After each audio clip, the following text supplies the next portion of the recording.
Ara ja jo simplement presentaré el Jordi Rojas, que és membre de la Junta de Fets, que també és president d'Opcions, i podria anar continuant on participa perquè realment està a bastants llocs. Però bueno, endavant Jordi, que serà la persona que moderarà la taula, presentarà els ponents. També si volen apropar-se a la taula. Sara, Jordi, please. Thank you.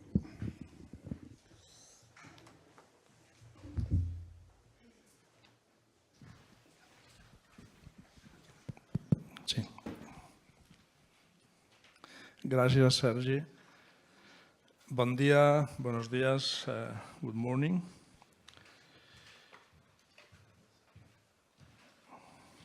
Agraït per la invitació a moderar aquest diàleg. Abans deia que m'han convidat a moderar, intentaré moderar-me jo també, perquè els que em coneixeu ja sabeu que tinc una certa tendència a expandir-me i per tant intentaré ser moderat. Més després d'aquesta interessantíssima conferència que ja m'ha generat unes quantes línies de reflexió i de preguntes que espero que en algun moment tinguem l'ocasió de fer. Si em permeteu, presentaré les persones que m'acompanyen, donaré alguna indicació de com es desenvoluparà aquest diàleg. A la meva dreta, la Sara Goddard, és la secretària general d'AMISE, és la Association of Mutual Insurance and Insurance Cooperatives in Europe. Aquesta és una organització formada per mútues i cooperatives d'arreu que organitza, articula el mutualisme i el cooperativisme centrant-se sobretot en els seus interessos i en el benefici de les entitats sòcies i aplega 78 membres de ple dret, 2 membres associats i 3 membres de suport. A través de les associacions nacionals representen a les mútues i cooperatives d'assegurances en unes 700 asseguradores a Europa. A més, ella és membre del Consell d'Administració de Social Economy Europe i forma part del grup de diàleg sobre la resistència climàtica de la Comissió Europea, a més de representar el sector en diferents organismes europeus. Welcome to Catalonia and thank you very much. Al seu costat, l'estimadíssim Jordi Busquet, és director general de Previsora General i president de la Federació de Mutualitats de Catalunya. Amb el Jordi he tingut l'honor, el plaer i el privilegi d'haver compartit uns quants anys en el marc de l'Associació Economia Social Catalunya, en l'elaboració principalment de la Llei d'Economia Social i Solidària de Catalunya, que feliçment, segons ens anunciava el director general, s'aprovarà en els propers mesos al Parlament. Certament estem molt delerosos que això passi perquè ha estat una feina ingent. La Federació de Mutualitats de Catalunya la integren 38 mútues i mutualitats de previsió social, entitats sense afany de lucre. Donen cobertura a més d'un 250.000 de mutualistes i arriben a més de 800.000 persones protegides per aquest sistema, és a dir, aproximadament un 11% de la població del país.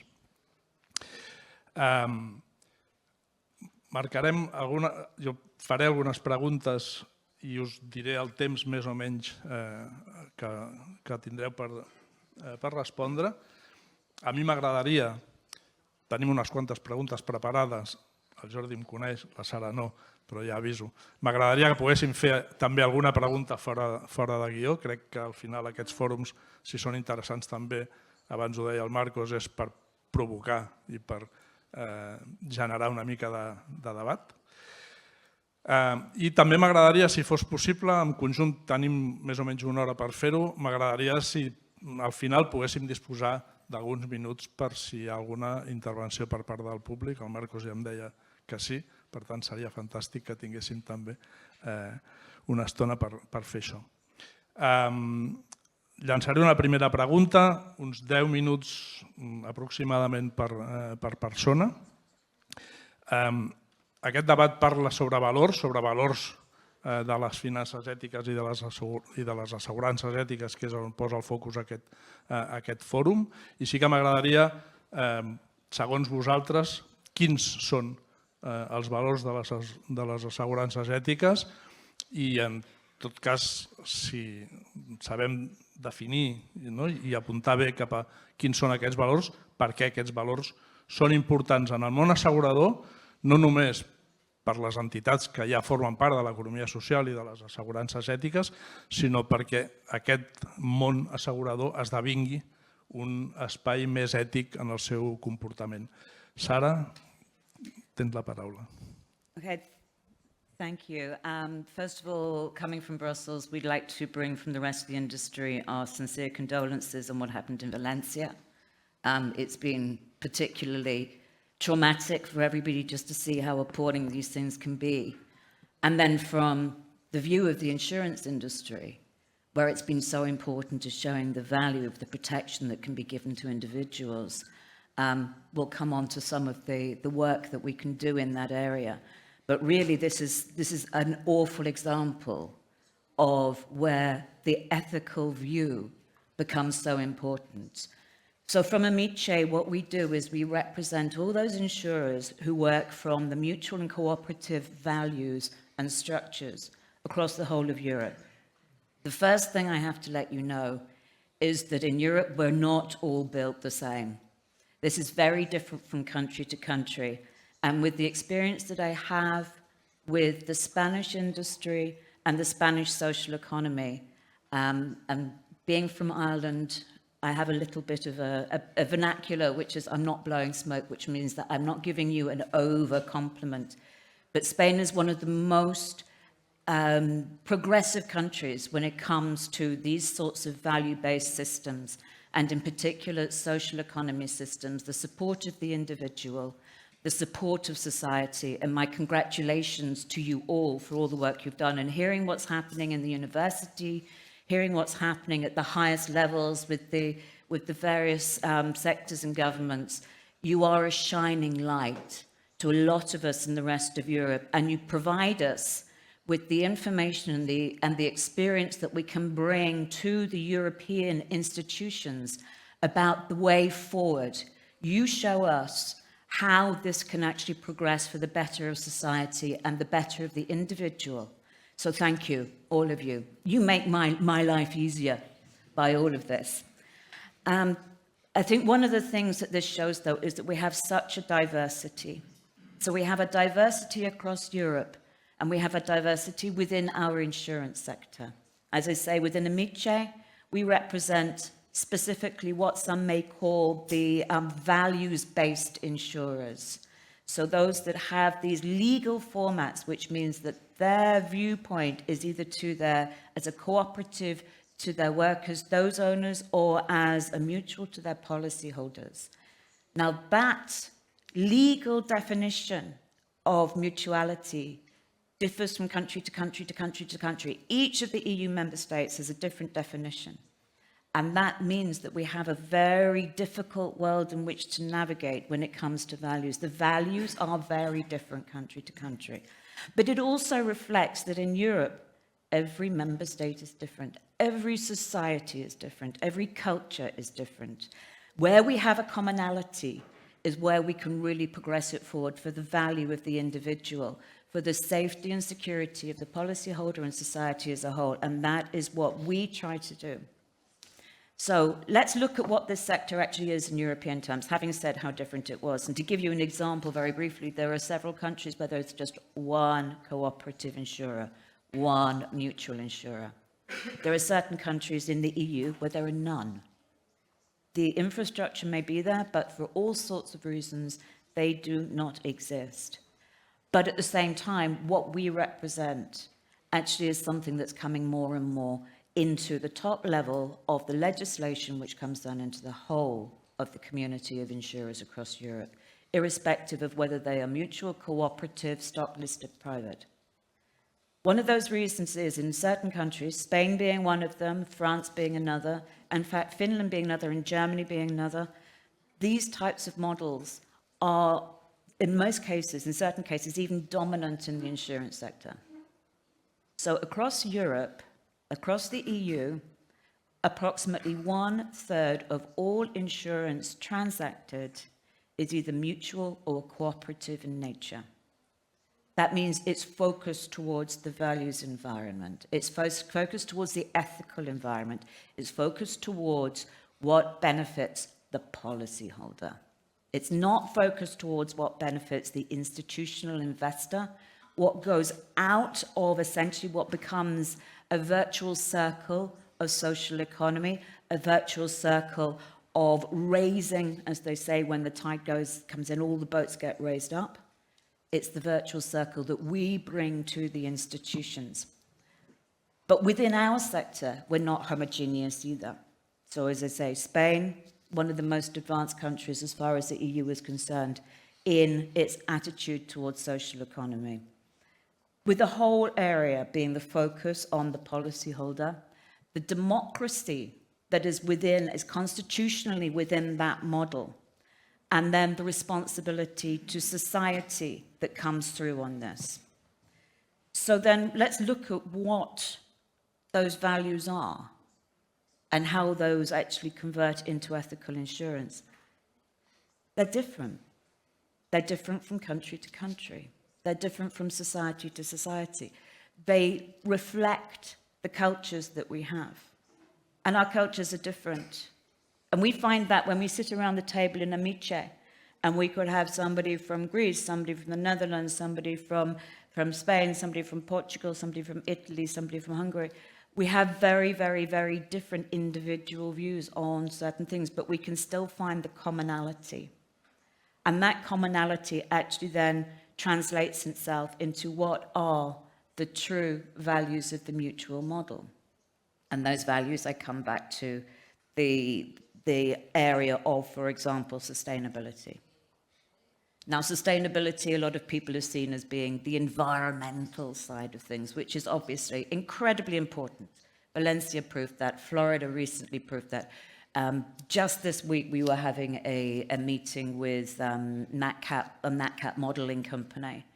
And they are looking at the fact that, in fact, it was last week, it was just before Valencia. And they were looking and identifying the fact that the frequency, the severity, but also the number of these sorts of catastrophic weather events are happening. But sustainability is more than that. And sustainability leads itself into the value of mutuality, which is the longer term security of the policyholder. So we have those relationships embedded within the model. That also gives a responsibility to society, because society is only is the environment in which the policyholder can thrive. We can provide security, we can provide support, but there needs to be a wider infrastructure which gives that solidity to the environment that they come in.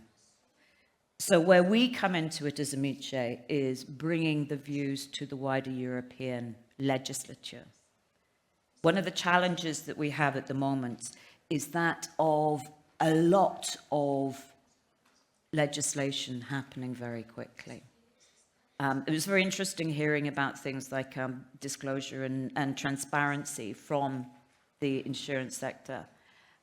We've been looking at some of the initiatives that are coming through, and it becomes increasingly impossible to be able to explain to the policyholder in words that they understand as to what they're getting. And we have the transparency by legislation coming through, but how that transparency actually translates into something that is there in front of the policyholder can understand, and then can turn around and say, this insurance policy is working for me, is a big challenge at the moment. So where we come then is, where is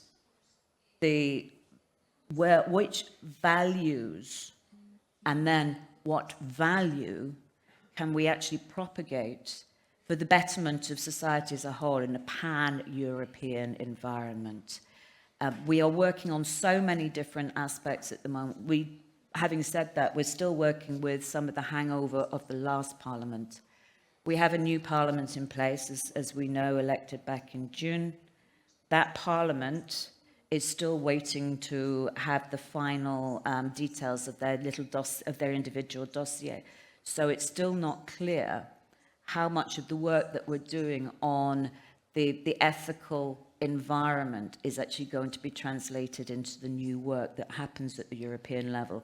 And that's a real concern for us, because we need to have simplification to do the value to the policyholder, but at the same time we have to make sure that those ethical environments are ones that are still being upheld as being of significant importance when it comes to how the new types of legislation are being approached. There is a fundamental disconnect which we continuously try to deal with, which is that a lot of the policy makers, and I don't think it's the same here in Spain, but as I say, you're an exception, you're the shining light. A lot of the policymakers do not understand the concept of mutuality, do not understand the concept of cooperatives. Very few of them actually seem to understand the real concept of insurance. They kind of look at it, if I have to buy my motor insurance every year and I really don't want to and I never make a claim and yet it still goes up and up and up, what is all this about? And that's as far as it gets, particularly when we have this new cohort that's come in with the recent elections. It's our responsibility as Amice to educate them, first of all, about how important insurance is, how important then having ethical insurance is for long-term protection, for the betterment of society as a whole. And these are the sort of challenges that we're living with at the moment. So where we see that the insurance, I'm going to sound virtuous now, the mutuals and cooperatives have a focus on ethics. Interestingly, if you go back to the beginning of the UN SDGs, it was mutual insurers standing on a platform in the UN in New York who said, this is what we're doing, many, many, many years ago, that started the insurance side into the SDG environment. They didn't mean to put a challenge into there, but they did.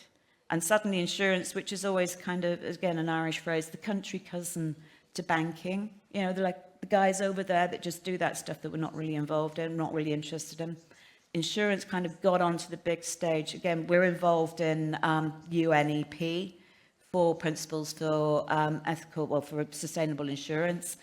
And these sort of initiatives have come out of our sector. They have come out and emerged to a wider community because of the fact that the ethics and values between the mutual and cooperative sector take the principal view that the policyholders need to have these to support their ongoing thriving, their ongoing stability, their ongoing security. Does that answer your question? We can both talk a long time. Extensament, gràcies. Jordi, quan vulguis. Bon dia a tothom. Primer de tot, agrair la invitació de fets de l'amic Jordi i saludar, com no, el director general. Com deia, és un plaer escoltar discursos com aquests en un entorn com l'actual. A l'Ester, em permet que la tutegi després de tant de temps, i a més que compartim lesió, ella sense crossa, però bueno, anem evolucionant. Jo, com que a vegades quan parlem d'aquests temes es fan molt farragosos i després dius, ostres, el missatge no arriba, jo em permeto sempre, si em permetreu, també vull un parell de vídeos per focalitzar, que sigui al començament i al final, i que, almenys els que esteu aquí, puguin dir, mira, hem estat aquí una hora escoltant, a mi 20 minuts, espero acompanya més que jo, però m'emporto aquestes idees i com a mínim m'emporto els dos vídeos que m'ho he passat bé. Per tant, com a mínim això ho intento fer. Per tant, si em podeu posar, si us plau, el vídeo número 1 que us he posat. Gràcies.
Molt bé, gràcies. Doncs per mi és aquest vídeo per introduir el tema dels valors que comentava en Jordi i com diu ell, del guió que ens passen, després estem acostumats a que dona la volta i com a mínim aquestes dues me les deixaràs posar. Aquest fet demostra la importància de la confiança, no? El fet de tenir o no tenir confiança et permet gaudir o no també de fets com aquest regal que tenia la senyora. Jo crec que la confiança és un valor fonamental del sector assegurador. Per què? Perquè algú està pagant d'avançada una prima a canvi de que cobrim un risc a futur. Tot el sector, no? Siguem més o menys ètics, interpretant com vulgueu, realment tenim aquest valor de confiança que per mi és el valor fonamental. Si no existeix aquest valor de confiança, difícilment algú confiaria en donar uns diners a canvi d'una expectativa d'una cobertura. L'origen del sector, com a president de la Federació de Mutualitats, m'agrada insistir en aquest punt, quan parlem de mutualitzar el risc. L'origen de l'assegurança és mutualitzar un risc. D'aquí ve el nostre nom, de les mútues, no? I a les SAs també mutualitzen risc. Ho fan diferent, però també mutualitzen. Aquest és el concepte, aquest és el valor, mutualitzar el risc. Quin era aquest origen? Doncs aquest origen de mutualitzar el risc era, escolta, ens ajuntem un grup de persones que, si hi ha un risc, no el podrem assumir, però en un conjunt la probabilitat de què passi serà menor, ens ajudem els uns als altres. De manera altruista o de manera egoista, mireu com vulgueu. Realment és necessari, és imprescindible. Per tant, aquest origen, per mi, és l'origen d'aquests valors, de l'ètica. És a dir, per mi el sector, també com comentava la Sara, crec que és molt important que tinguem consciència de que és un sector que d'origen era ètic. Per què? Perquè, insisteixo, era un grup de persones, empreses, etc., comerciants, no us explicaré la història del mutualisme a Catalunya, és molt avorrit, però si voleu entrar a la federació, mireu, allà el veureu i també està bastant divertit. Per mi aquest és el tema clau, és a dir, és un sector que ve de l'ajuda mútua, del socors mutu, i el sector assegurador neix d'aquí. Insisteixo que avui en dia, si mireu també, moltes companyies, per molt mercantils que siguin, l'origen també és mutualitzar el risc. El concepte de mutualitzar el risc jo crec que tothom el té bastant clar. A partir d'aquí, però, amb el tema de valors, coincideixo amb el que comentava la companya de la taula, en què els valors poden diferir amb molta particularitat en diferents països, és cert. Però també estarem d'acord en què els valors més essencials els compartim. Una altra cosa és com aquests valors realment els posarem en marxa, els posarem al servei de la societat. Valors com transparència, responsabilitat, equitat, compromís amb la comunitat, sostenibilitat, etc. Estarem tots d'acord amb aquests valors, segur. El tema clau aquí és veure com aquests valors realment els implementarem i els demostrarem.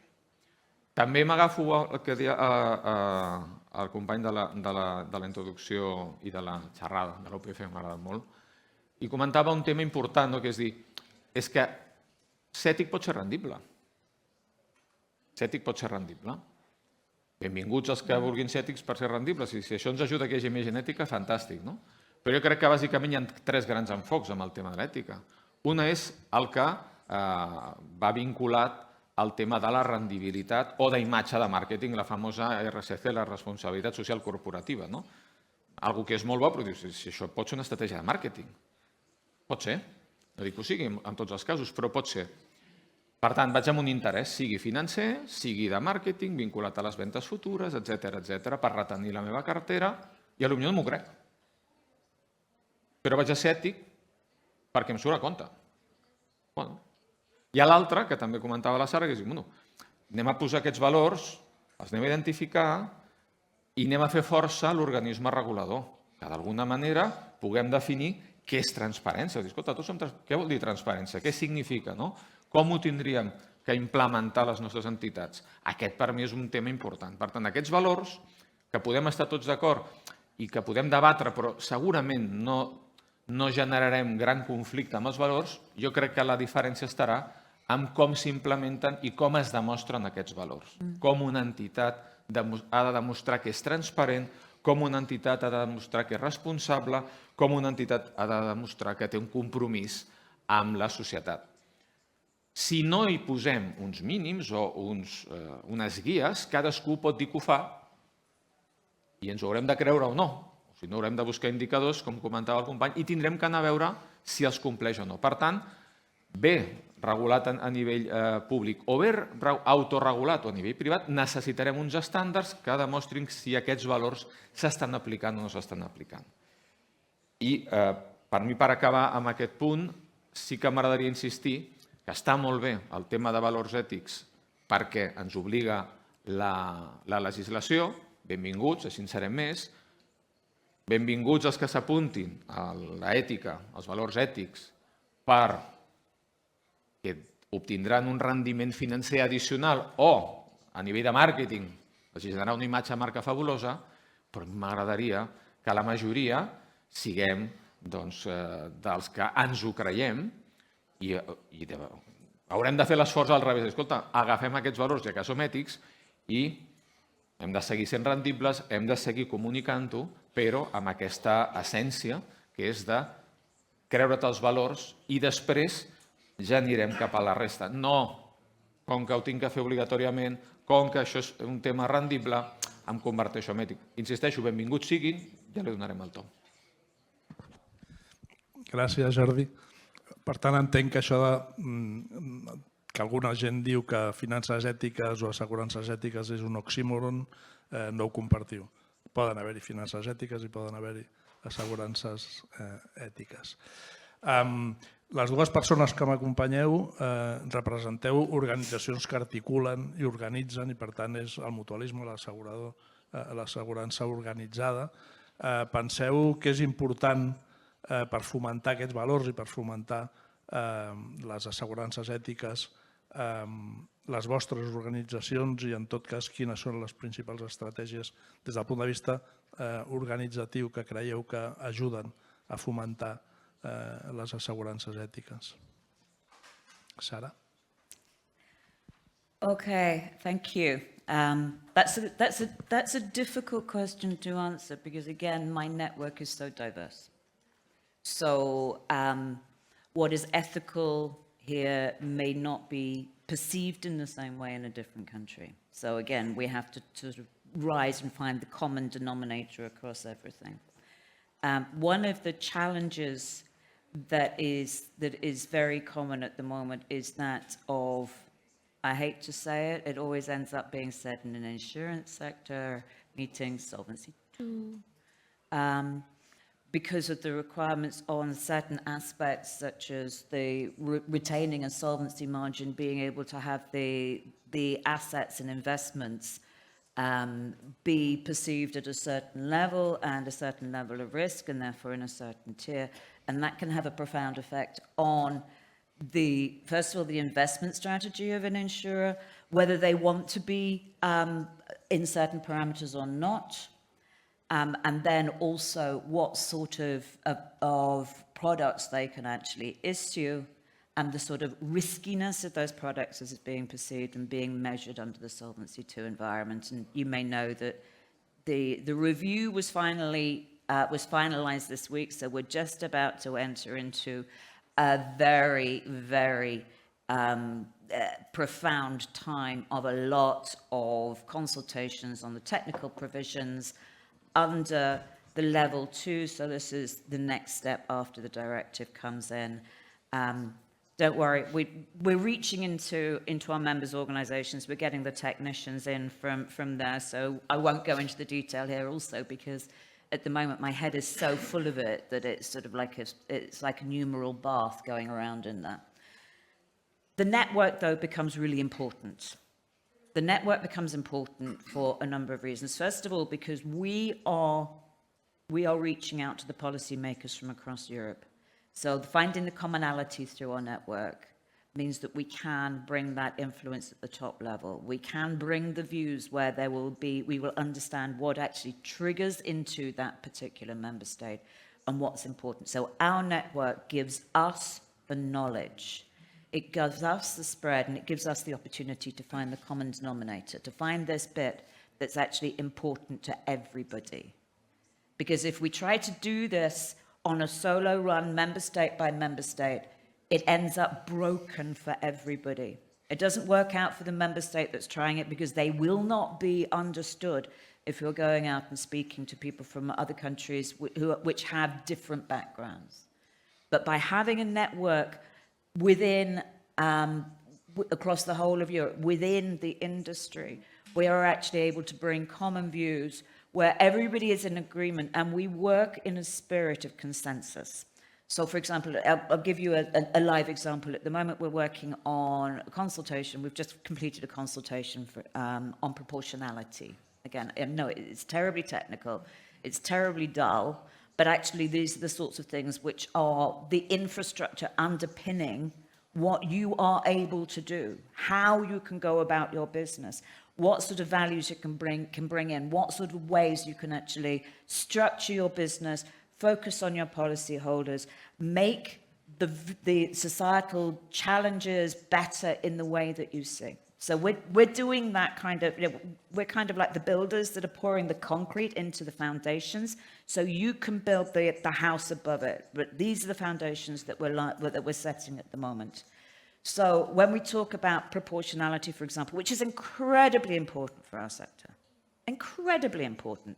And why is that? The reason it is incredibly important is that most of the legislation that's been developed up till now has been based on the stock exchange listed model, doesn't take account of what actually is mutuality, what actually is the cooperative model. So we need to ensure that the proportionality aspects that are being amended at the moment come in. So what do we do? Now, it's interesting you had Achmea up there. They're one of our members and they're a very active member on all sorts of aspects, which is fantastic for us. We sit around a table with people from our network, with Achmea from the Netherlands, it could be AIMA from France, it could be Seguros Lagunaro from Spain, but experts from right the way across Europe in our network. We come up with a consensus opinion. We come up with a do no harm position. So our network, our members then develop what we can bring forward as being the true view of the sector across the whole of Europe. We feed that into the European institutions. So if we look at proportionality as a good example, I know I keep on coming back to that, but if you look at Achmea, which is a huge Dutch insurer, if you look at AIMA, which is a huge French insurer, they within the network have the same values. So we can reach in from our network to get their expertise. They have these big organizations with all sorts of experts in all sorts of lines. We can reach into the network, get their, if you like, a donation of their time and expertise for the betterment of the whole of the industry across Europe. We then come to a consensus position. If it's not absolutely consensus, that people can say that they are, they have no view one way or the other, but they will support the view of others. And we can bring that to the European institutions, whether it be IOPA at this point in time, various things that are happening with the digitalization agenda. The AI liability has been brought up recently as a new thing to be worried about. Again, we can reach in. The network gives us that strength. What the network also does is provide an environment for people to share across country to country. The best practice and the experience, and sometimes the experience of what doesn't work, can be as valuable as actually the work that we're doing on the advocacy front to our individual members. So the network can provide the pathway for others as to which is the direction to go into. It can provide challenges around why do you do something that way, or what about these problems. One of the recent things, as I was mentioning that we had this meeting last week where we were talking about NatCat data across Europe, the prevalence of, the increasing prevalence of natural catastrophes. One of the things that bizarrely came out of it is we're going to have a follow-up meeting in February, where we want to invite the consortia, this is before everything that happened last week in Valencia, because what you have done in Spain is actually a model that a lot of other countries were considering back in 2020, 2021 with the pandemic, having some sort of national consortium that would deal with catastrophes of some sort or another. 10 countries were looking at that. We were, as Amiche, we were part of a group that had been called together by the European Commission and IOPA, looking at a risk pool for pandemic, which was a bit after the event, quite frankly. But with the thought that maybe there would be cyber and maybe NatCat brought into it afterwards. At that point, 10 countries that didn't have pools considered it. None of them went ahead with it. Now suddenly this is coming back up. We know that it's happening in countries where there are various NatCat situations increasing all the time. So we're actually about to reach out to the consortium, in fact, to our wonderful friends Lagunaro, who at our conference that we had earlier on this year actually gave us a very interesting explanation to what happens with the consortium. The thing is, we can give that information into our network, so they can take that to their national regulators, to their national governments and say, this is the way forward that we can go. So the networks are fantastic for bringing information into us, spreading best practice around to other countries and then within themselves, within the member states. Gràcies, Sara. Entenc que les principals aportacions que ens comentaves té a veure amb aquest compartir coneixement, amb la transferència de coneixement entre països i entre organitzacions, té a veure amb aquesta construcció d'intel·ligència col·lectiva molt millor que la intel·ligència individual, però he vist que hi ha molt d'èmfasi també en la incidència política i, per tant, en la incidència de les polítiques públiques a nivell europeu, en el teu cas. Jordi, comparteixes una mica aquesta perspectiva de la Sara? Hi ha alguna aportació singularment catalana al fet?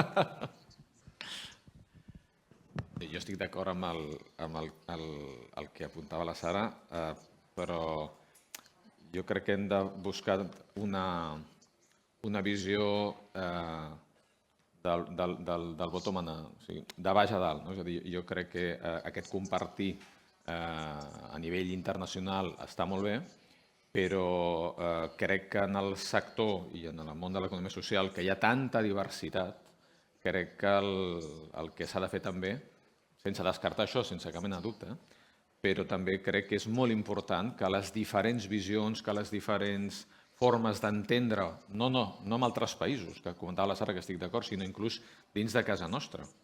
Les mateixes famílies de l'economia social, moltes vegades la visió no és homogènia. Ho hem vist a l'ESCAT, tu i jo. Però al final ens hem posat d'acord pel bé de tothom. És a dir, no es fa una llei d'economia social per la Federació de Mutualitats de Catalunya, per la Federació de Cooperatives, no. Ens hem a posar d'acord i es tracta de cedir, entendre, i amb què no cedirem? Amb el que dèiem, no cedirem amb el que realment és estratègic, amb el que realment és, per nosaltres, el cor del mutualisme, el cor del cooperativisme, el cor de l'associacionisme. No, això no es pot cedir. Però segurament hi ha altres punts, i faig servir el símbol que deia la Sara en l'explicació del tema de països, de diferents visions o d'organitzacions inclús que comentava, doncs que també ens pot passar. Jo crec que necessitem des de la base fins a dalt treballar-ho. Com?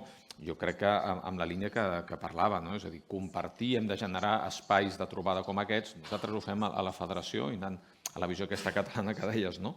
Doncs intentar buscar, per exemple, que més enllà que un codi ètic ho digui la llei, que té que haver un codi ètic, o té que haver un sistema de denúncia, etc., doncs això és un mínim. Això és un mínim. A partir d'aquí, doncs, tu pots tindre un plus en aquest aspecte, no? Jo crec que aquí és on has de demostrar aquesta personalitat, aquesta diferència, que jo crec que és el que fem. Tant a la Federació, on vist a l'ESCAT, i em consta l'economia social amb les trobades que fem. Jo crec que aquest és un punt clau. Per què? Perquè al final és més fàcil, entenc jo, arribar al que comenta la Sara d'uns valors a nivell europeu si a cada territori hem fet primer aquest exercici i podem anar amb una veu. Si al final anem amb 100 veus catalanes a Europa, doncs anem multiplicant. Anem multiplicant quantes veus hi ha i en vez de veus el que escoltarem és un xivarri tremendo i no ens posarem d'acord en res. Per tant, jo crec que l'esforç té que ser aquest i té que ser ràpid, ens hem d'espavilar. Jo aquí ja ho sap el Jordi perquè m'ha sentit moltes vegades i el Jordi Via ni us explico, no? Que és, hem de vigilar aquests moments crítics de que hi ha gent que s'apropiarà, es vol apropiar d'aquests conceptes. Jo parlo de nosaltres. Jo quan recordo, et surt el tema del mutualisme, et surt. Que et surt a vegades i no t'ha de sortir. Quan la meva dona va tenir la primera criatura i anàvem a l'hospital, arribem, escolti, de quina mútua és? Com que quina mútua? No, quina mútua no, escolti, miri, hi ha NSAs, hi ha tal... I vam dir, mira, si li vols vindre a fotre el rotllo del mutualisme, vens després que arribi a l'habitació, però ara dona-li la targeta i anem ràpid perquè m'estic trencant aigües, no? Per tant, aquest concepte, però, que avui en dia hi és, de la mútua. Què és la mútua? No, si no passa res, ets una SA, però no ets una mútua, perquè el concepte mútua implica el que hem dit abans. Socors mutu, un tema de tots som iguals, tractarem el cada col·lectiu de la mateixa manera. És que això és molt llaminer i s'ho van quedar. Què ha passat amb això? Que aquest concepte mutu ara també porta coses negatives. Perquè, clar, si tu ets una entitat que t'has agafat aquest tema mútua i jo t'identifico com a mútua, ara resulta que les mútues també tenen coses negatives que no són de les mútues. Però ens han posat dins del sac. Això també passa a l'economia social, passa amb les finances ètiques, etc. Per tant, per mi, insisteixo, és molt important identificar aquests valors claus, posar-nos d'acord, perquè si no ens posem d'acord ja es posarà d'acord el 4, no patiu. I l'altre també molt important, lligat al que comentaven, de tindre KPIs, indicadors, en definitiva, des del sector públic, que puguin definir què és ser ètic, més enllà de que tu creguis que ets ètic o no, té que haver uns estàndards d'ètic, i després, insisteixo, més enllà de si tu ets economia social o no, ets mútua o no. Si compleixes, seràs ètic, evidentment, aquí no expulsem a ningú, benvingut tothom, insisteixo, com si és per fer de treure'n rendiment, però complint. Jo crec que aquest és un discurs que no ens podem deixar prendre perquè el risc és molt gran. El risc és molt gran. La gent està veient, i veiem tots, com està canviant el món en molts aspectes. Tothom està d'acord amb que s'ha de ser ètic, s'ha de ser responsable, s'ha de vigilar en el futur pel tema econòmic, però sobretot també pels temes ecològics, etc. I ens podrem posar d'acord amb les grans màximes. El tema és com es tradueix això. Per tant, jo crec que aquí ens urgeix posar-nos d'acord a petita escala, perquè si, per exemple, a Catalunya no ens posem d'acord i desenvolupem una llei d'economia social conjuntament amb el govern, algú ja li va bé que no hi sigui aquesta llei. Per què? Perquè si no hi ha una llei que defineix què és economia social i quins requisits has de complir per ser economia social o per tindre un nivell d'ètica X, jo em posaré el cognom, el nom, i a sobre em posaré les normes. Gràcies, Jordi. Reprendrem segurament aquest tema. Ara, si us sembla, de forma breu, abans la Sara ja ho apuntava, quins són els principals reptes amb els que ens hem d'enfrontar en els propers anys i, més enllà dels reptes, quines intuïu que poden ser les principals dificultats o els principals obstacles? Okay. Speed of change. Speed of change is our biggest hurdle. Just if I could just do a quick aside, when you were talking just now, one of the things that came to me is if you go back a few years, there was this whole thing about people wanted to get involved in what they saw as being social economy and a kind of mutual thing. Ride sharing. It was ride sharing. It wasn't Uber, a commercial model the way that we see it now. Couch surfing was couch surfing. It wasn't Airbnb the way that we see it now. There's been a transition from what was a social economy, a society-wide, a sharing economy type view into a very, very, very commercial view. And I've just thought of a new phrase, which is they are mutual washing. They are mutuality washing.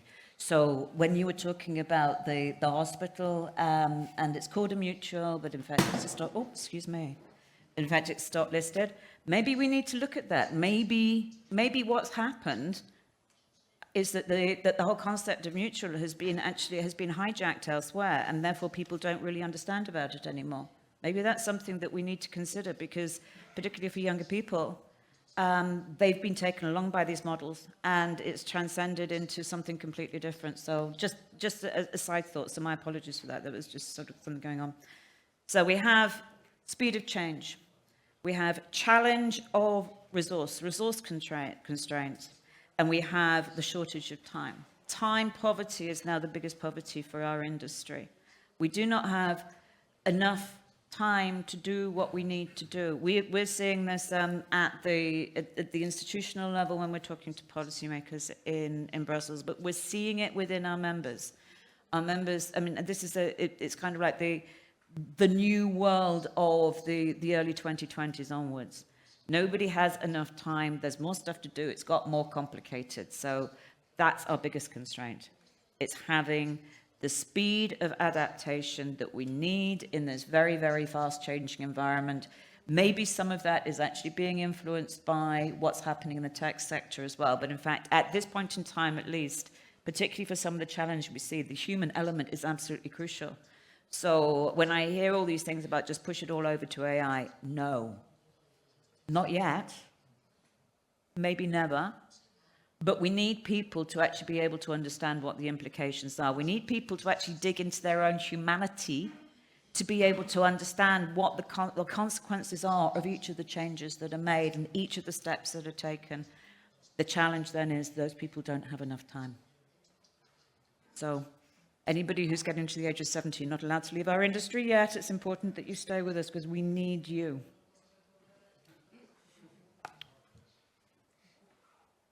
Doncs jo per part meva dos aspectes i ara aprofitaré, si em permet Jordi, el segon vídeo. Me'l podeu posar, si us plau? Servirà per explicar el tema del repte.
Molt bé, com veieu que és un vídeo real, fixeu-vos en el tema de l'objectiu.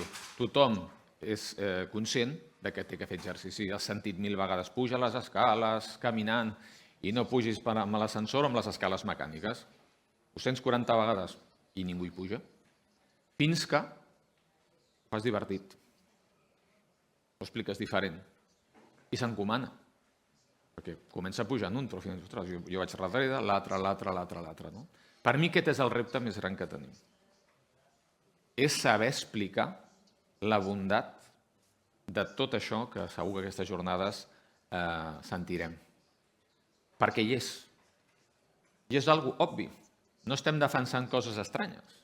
Defensem valors ètics, valors que segurament la majoria els signaria a ulls clucs. Tothom, com lo de les escales, tothom sap que pujar escales és sa, però, ostres, que fa mandra. Tothom puja per l'altra banda, perquè tinc que ser jo el que va per aquí. Quan la gent va per l'altra banda i ho fem diferent, ho expliquem divertit, veiem que la gent fa exercici, que és el que realment vol fer i ho acaba fent. Per tant, per mi, aquest és un tema que és fonamental. El gran repte per a nosaltres és explicar-ho. Però no només explicar-ho entre nosaltres, que això està molt bé, és que hem de saber-ho explicar fora. Me recordo, més tinc aquí un company de Lagunaro que ho parlava amb un dinar, teniu ple d'estar amb ell. Jordi, es que voy a una reunión de la economía social y solo veo la gente de l'economia social. És veritat. Si realment volem que això hi pugi més gent per les escales, nosaltres ja pujarem. Però o fem o expliquem a més gent la bondat de pujar per les escales o acabarem pujant sols per les escales. Doncs per mi aquest és el repte més gran. I l'altre és fer servir arguments, com el moment actual, no? Comentava la Sara, el tema de les bondats del sector assegurador. Ja no parlen només de mutualitats, mútues, etc. i cooperatives, sinó del sector en global. Tindre una entitat a Espanya com el Consorci és un exemple de mutualització del risc fantàstic. Això s'ha de saber, la gent no té ni idea. Ara la gent escolta el Consorci i no sap ni què és el Consorci. Pensa que l'Estat, que paga l'Estat. No, l'Estat no paga. Ha pagat tota la gent que està assegurada a Espanya, perquè això no ho paguen les companyies de l'impost de societats, és de la prima. I de la prima que tu tens, un trosset del que has pagat, un trosset, la companyia ho té que dipositar al Consorci. Això és mutualitzar. Això és mutualitzar. Això és economia social. És obligatori, sí, és veritat. És obligatori. No, jo no vull posar-ho. No, m'és igual. Ho ha de fer. Però això és mutualitzar. Si això no hi fos, m'agradaria veure com tindríem ara la situació a València. Aquest per mi és un tema que la gent ha de saber i hem d'aprofitar aquests moments per fer pedagogia de la rellevància que té aquest concepte mutual. Insisteixo, el Consorci és un exemple que moltíssima gent ara es beneficiarà gràcies a la solidaritat, a la mutualització de tota Espanya que ha pagat una part de quota durant anys, que no s'ha fet servir, perquè si mirem les reserves del Consorci són increïbles, però es faran servir, com es van fer servir amb l'atemptat d'Ibèria, etc. Aquests, per mi, són els moments. Per tant, hem de ser capaços d'explicar el missatge, de fer-lo divertit, de fer-lo entenedor, i l'altre, hem d'aprofitar els moments. Més enllà, com diu la Sara, rapidesa, ja fem tard, no? Però hem d'aprofitar el moment. Jo crec que un moment com l'actual, dins de la desgràcia que han passat, doncs tindre instruments com el Consorci, que insisteixo és gràcies a tots els espanyols que durant anys han posat un trosset de les seves pòlisses en allà, això per a mi és l'exemple més clar de mutualisme. Moltes gràcies.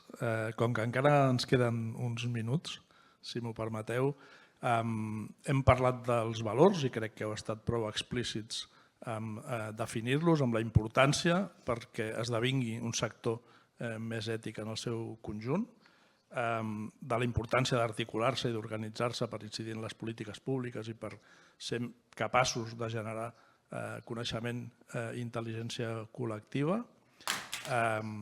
Heu parlat de reptes. M'ha interessat molt aquesta última aportació sobre el pensar diferent. Jo fa temps que reflexiono, i abans amb l'Ester ho comentàvem, que des del món de l'economia social i solidària en el seu conjunt ens cal pensar diferent si volem transcendir, si volem arribar a altres espais en els que ara no estem arribant. I ara posaves l'exemple del Consorci, que crec que és molt interessant per la reflexió que us proposaré ara. El Consorci, finalment, és cert, és mutualitzar de forma regulada, per tant, per obligació, riscos. En l'origen del mutualisme hi havia el suport mutu, és a dir, l'Estat no cobria determinades necessitats i, per tant, la ciutadania, les classes populars, havien d'organitzar-se per cobrir allò que no cobria l'Estat. I durant tota la sessió hem insistit en els valors amb un únic objectiu, que és transformar la realitat per construir una societat millor. Els valors del mutualisme en el seu origen han anat incorporant-se a allò públic.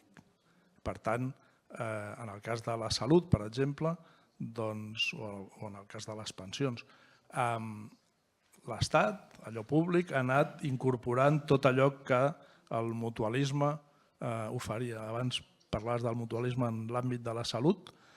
La pregunta és, aquest diàleg entre mutualisme o sanitat universal i, per tant, no necessitat del mutualisme, el mutualisme i el cooperativisme del segle XXI, què aporta o ja li estaria bé haver de desaparèixer perquè hem construït una societat equitativa, justa, on els poders públics cobreixen totes les necessitats, o pensem que hi ha alguna aportació que, més enllà de la construcció d'un món millor, el mutualisme i el cooperativisme pot aportar a la societat? Aquí surt el Jordi de Sense. Sara. Okay, this is new to me. Yeah. And for me. If I could just, actually, there's something that I'd like to intervene in on that, which I didn't bring up beforehand, which is this whole idea of the social contract. So we're hearing more and more and more in the Brussels bubble, and particularly in the ESA for insurance in IOPA, about the responsibility that insurers have as being a member of the social contract, as being a participant in the social contract. And we've got to think about that, because then that means that essentially those aspects that government has taken on board then get divested back into, or divested into, the insurance industry for the first time. And you mentioned about the climate resilience dialogue, which Amiche was a member of. Part of that was seeing how much the policy-making community was essentially looking at the ways in which to push certain protection gaps into the industry. And industry came back, ourselves as being one of the stakeholders in this, but we had all sorts of we had the World Bank involved in it, we had all sorts of people involved, so it wasn't just insurers saying no and government saying yes. And looked at these public-private partnerships and how those could be structures forward, because one of the big concerns at European level is protection gaps. So we've got the climate protection gap, we've got the pension protection gap.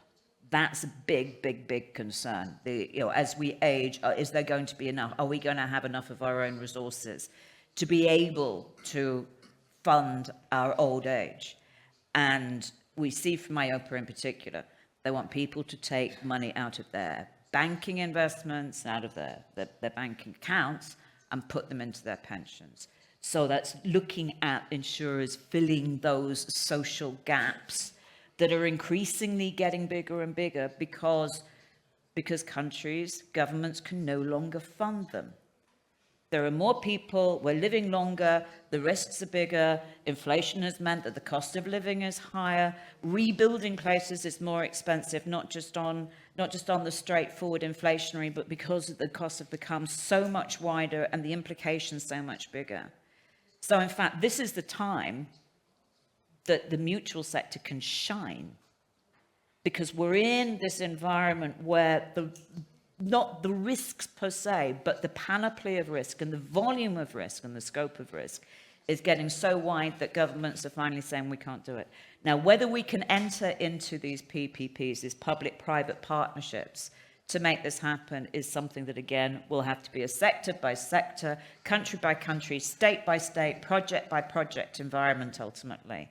But the only way I genuinely think that some of the risks that are emerging and getting bigger and bigger can be dealt with is under a PPP. And in fact, the mutual sector, coming back to exactly what you were saying, the fundamentals of insurance, not just of mutuality, the fundamentals of insurance in general is mutuality. If you go back to 16th century traders, a few of whom would put money behind, was that ship's going out, is it going to come back? If it doesn't come back, then we give money. If it does come back, then we take a percentage.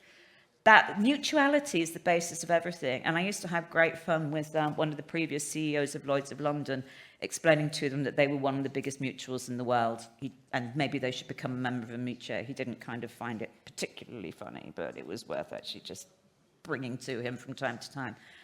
But these are now the times where mutuality and cooperativeness can actually shine in this changing risk environment. The speed of change, absolutely, but the flexibility and the agility of being able to bring in the different sectors together.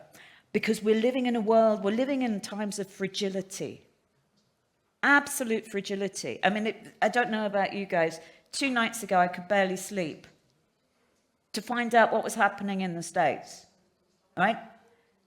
Me not sleeping makes no difference whatsoever to who's going to go into the White House. But knowing what the possible implications are and speed of change, having to respond to it there and then. Okay, now we look at, you've obviously thought about it for a period of time, but it's like, now it's real, now things are happening. But the fragility that means from a European perspective as to, are we going to have to go towards protecting ourselves against US sanctions, against the US ways of looking at things.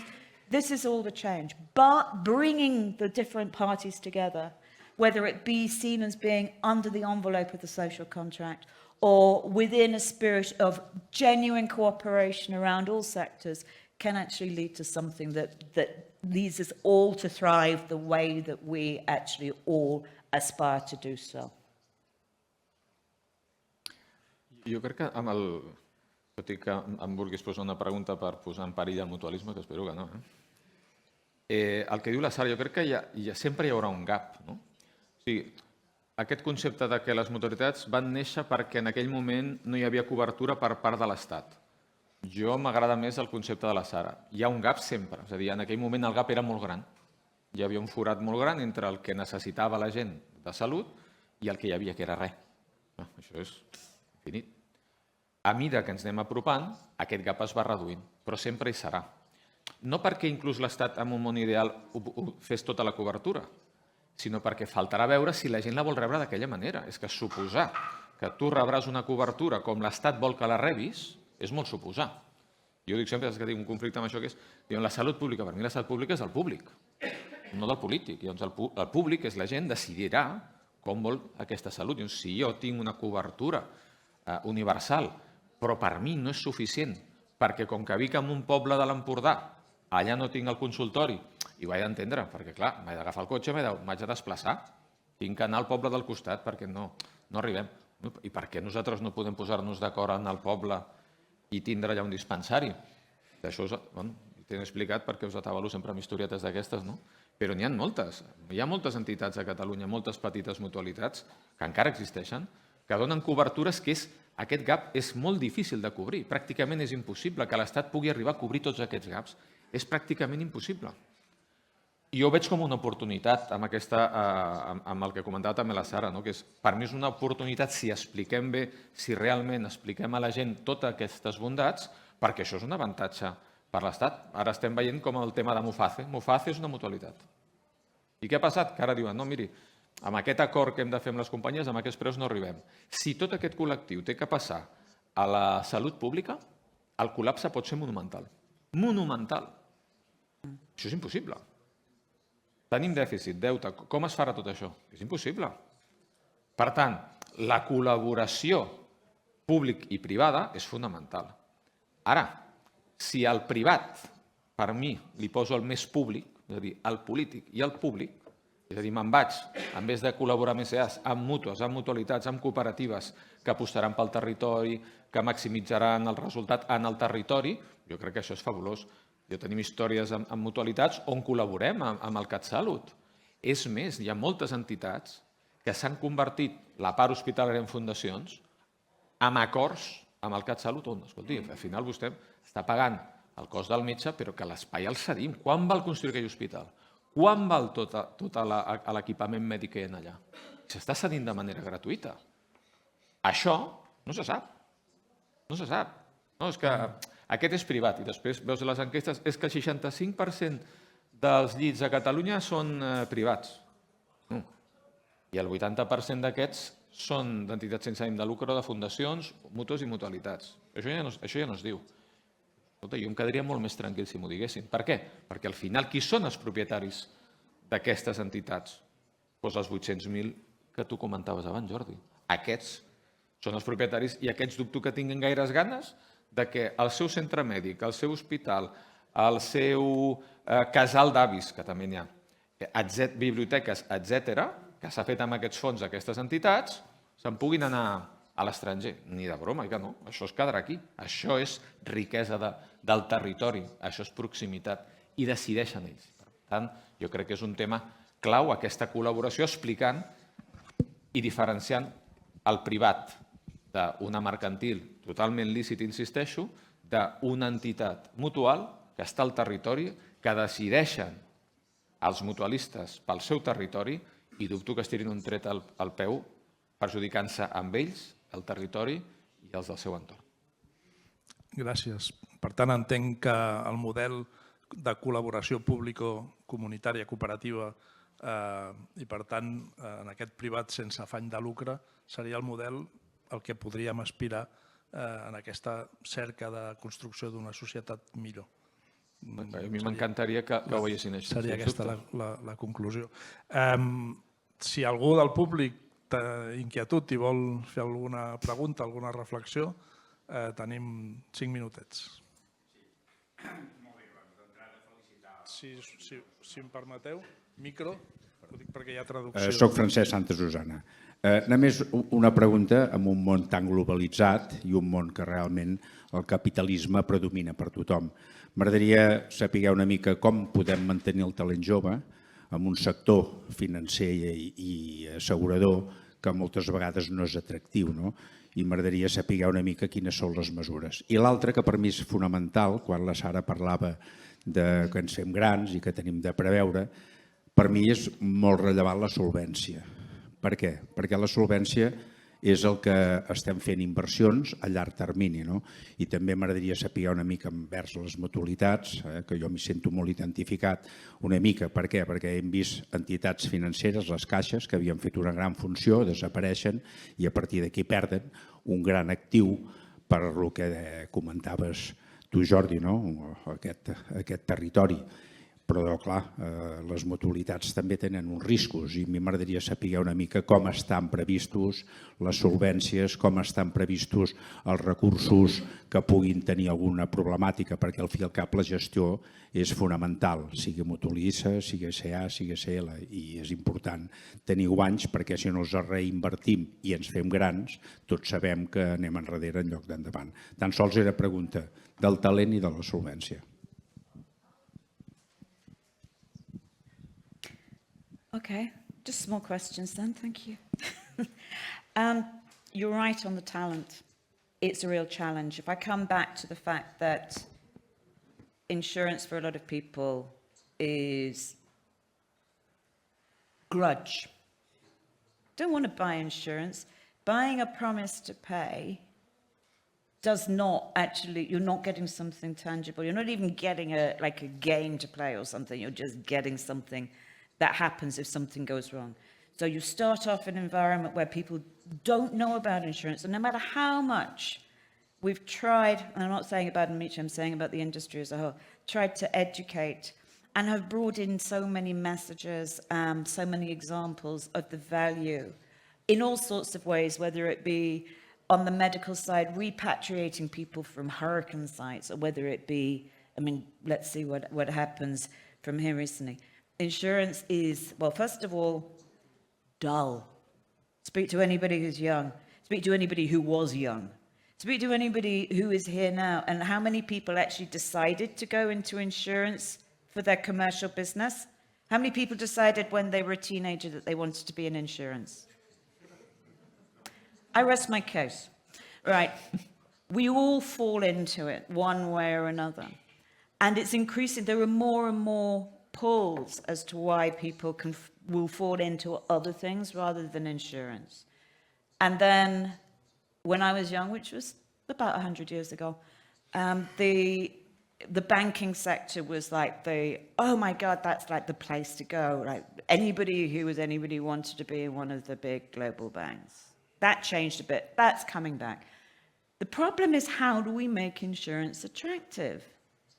Maybe the different question is, what is it about insurance that is attractive? What is the good? And this is where, again, mutuality may come into it. My disappointment has been that what we saw in the late 20-teens of a generation going towards the sharing economy seems to have transformed into something different now. There is less of that societal view and more of an individualistic view. And in fact, let's go back again to the fundamentals of insurance. It's based on mutuality. It's based on the losses of the few are spread around the many so that everybody is kept up at the same level. And then that transforms into what mutuality is truly about. So what we're trying to do ourselves, and everybody is trying to do something. We're members of what they call the social partners. So Amiche represents insurance employers along with 2 other organizations. And then the insurance employees are represented in a social dialogue platform that's run by the European Commission. And this is one of the areas that we're trying to tackle, getting the message across that insurance is actually an attractive place to work. And one of the other messages that's important is, if you look at what's happened with banking, for example, the models are so different that, if something goes wrong in banking, it happens like that and it's all over. If something is going wrong in insurance, in fact, the glide path is so long it can be diverted. And it has been diverted. And we now have, as of this week, the new directive, which will actually build on that even more. So there's actually, in a world of so much, I use the word fragility, but so much insecurity, if people are looking for an area of security, in fact, the insurance sector can give it to them. So we're working on a program with other insurance employer representatives and employee representatives, predominantly the trades unions, to get a message out about the attractiveness of the insurance sector and focusing on younger people and also those with a technology speciality. Let's see how we get on. So that's the first question. I'll be very brief for the second one, honestly. On the old age, it's going to be interesting. We've now got this other directive, IORP2, that's in development. So that's the occupational pensions area. And part of what we want to do is make sure that those aspects of the directive that we can engage upon increase the attractiveness to the individual, to look at the fact that longevity is there. There is going to be, obviously, there's a gap that's growing, and it's trying to find ways of closing the gap.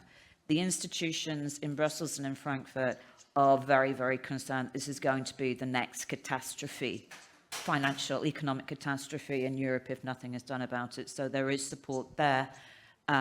What happens at European level obviously goes into state level, so we'll see how that actually works through. Now, that depends on the fact that it's institutional pensions. Some of the individual pensions initiatives that have taken place have not worked, in particular the PPP. And that's a piece of legislation that took a long time to come about. And the products that are available through it, there are 3 across the whole of Europe. So it's just it's wash out, but at least there's the beginning, there's something to build on. So a lot of that is about encouraging more and more people to have benefits from doing this. We do have another aspect of that, and I was saying about the work that we do with the unions, which is in certain member states, the mandatory retirement ages are being given. They're not being permitted to be increased. So there's a real problem there. Anyway, I shall finish that. I've suddenly got Spanish coming in my ear. Breument sobre la solvència. Sí, això sí, no em deixis sense poder explicar això.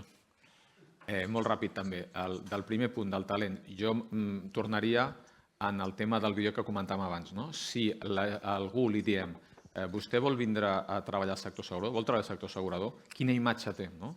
Si el tema és, no, vaig a vendre pòlisses, no? Aquest concepte, els corredors això encara ho sabeu més. No? Ostres, potser tinc una visió que no és positiva, però és que no és la real. És a dir, el món assegurador és molt més. Si en canvi jo li dic a algú, no, vol vostè treballar o vols treballar a un sector o a una empresa, no al sector, a l'empresa, que ajuda la gent, que quan té un problema l'ajudem, que quan aquest problema queda resolt t'ho agrairà, et donarà aquesta satisfacció. És el mateix sector, és la mateixa empresa, però estem explicant-ho molt diferent. Doncs, ostres, jo crec que depèn de com expliquem, ho farem més atractiu o menys. Si a sobre no ho expliquem i tenim la visió del que és el sector històrica, doncs encara estem més perduts. Per tant, jo crec que aquest seria el primer punt. Del segon, totalment d'acord amb el tema de la solvència. A més, a mi m'encanta, dic, aquesta pregunta, si el Jordi no m'ha deixat respondre, vaja, aquí sí que no. Totalment d'acord amb el que la solvència és clau, és fonamental. Per què? Perquè una mutualitat, per exemple, què ofereix amb el seu mutualista? Una cobertura de per vida. Li té que donar la tranquil·litat des que neix fins que es mora, per sempre. La responsabilitat és tremenda. Una altra entitat no té per què fer això. Escolti, jo et faig això, li dono aquest servei mentre sigui rendible. El dia que deixi de ser rendible és molt lícit que jo deixi de fer aquesta activitat. Nosaltres això no passa.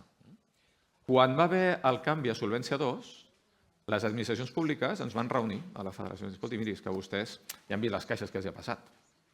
L'exemple que comentava. Per tant, vostès s'han d'espavilar, perquè és que això no se n'en sortiran.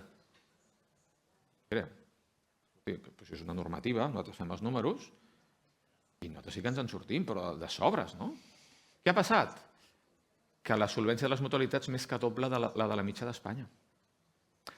I no dic, és que és boníssima, és a dir, quan algú diu, escolti, és que si Mafre està al 200 i vostè està al 400 o al 500 o al 700, la nostra mitja passa als 500, 200 és fabulós.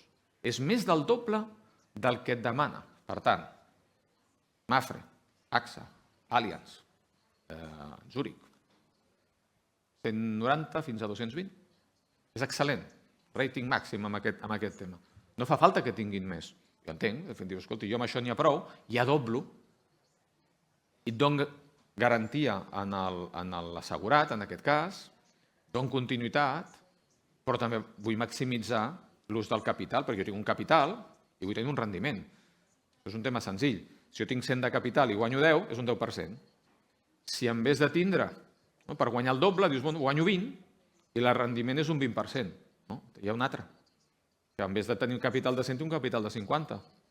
Guanyo 10, que és el mateix, però tinc un rendiment del 20 també. Per tant, baixo el capital.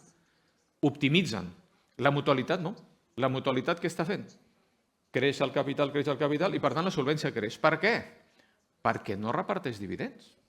Els dividends queden a l'entitat, per tant, la solvència creix. Doncs, si ja partíem d'una solvència més gran, a mesura que avança el temps, si generes excedent, i aquest és el repte, evidentment, tu fas créixer la solvència d'una manera claríssima. Per tant, quan a sobre, aquest discurs ja no ens el fan, però abans ens entendàvem. Escolti, és que vostès són menys solvents. Perdoni, miri, és que tenim la sort, i d'aquí la importància dels KPIs i dels indicadors, que vagi a la DGS, vagi a la Generalitat i miri.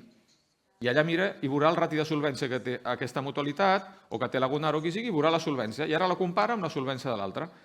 No me l'invento jo, ho diu la Direcció General d'Assegurances, el Ministeri d'Economia. Són dades objectives. Són més solvents.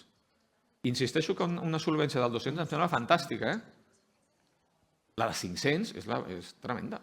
Llavors, en aquest aspecte, jo crec que tenim un nivell de solvència molt elevat gràcies als mutualistes que aposten per això que comentaves tu, Francesc, de dir, escolta, jo vull estar en una entitat que em doni la garantia a llarg termini, que millor que depèn de mi. Què té que fer la mutualitat? Però generar excedents, això sí, hem de generar excedents. Jo us puc dir, la federació l'any passat, totes les mutualitats van generar excedent. Això sí, no generem un 20% sobre el capital. No, perquè això no té gaire sentit. Si el capital creix i tens que generar aquest 20, t'hauries de fer disbarats, no. Això sí, si mirem el rendiment econòmic i social, no és positiu, és superpositiu. Però, i no m'amago, les entitats mutuals guanyen diners, tenen una solvència molt més elevada, no perquè en sapiguem més, sinó per un tema de sentit comú i d'acumulació de capital, i per tant, qui busca aquesta seguretat, aquí, sense cap mena de dubte, és matemàtica, la té més assegurada i mai més ben dit que amb un altre tipus d'entitat. Moltíssimes gràcies. Som més solvents no només en valors, sinó també econòmicament. Ha quedat demostrat. Espero que us hagi agradat, us hagi interessat i us hagi provocat reflexions que puguem compartir amb posterioritat i, per tant, moltes gràcies per la vostra atenció. Gràcies.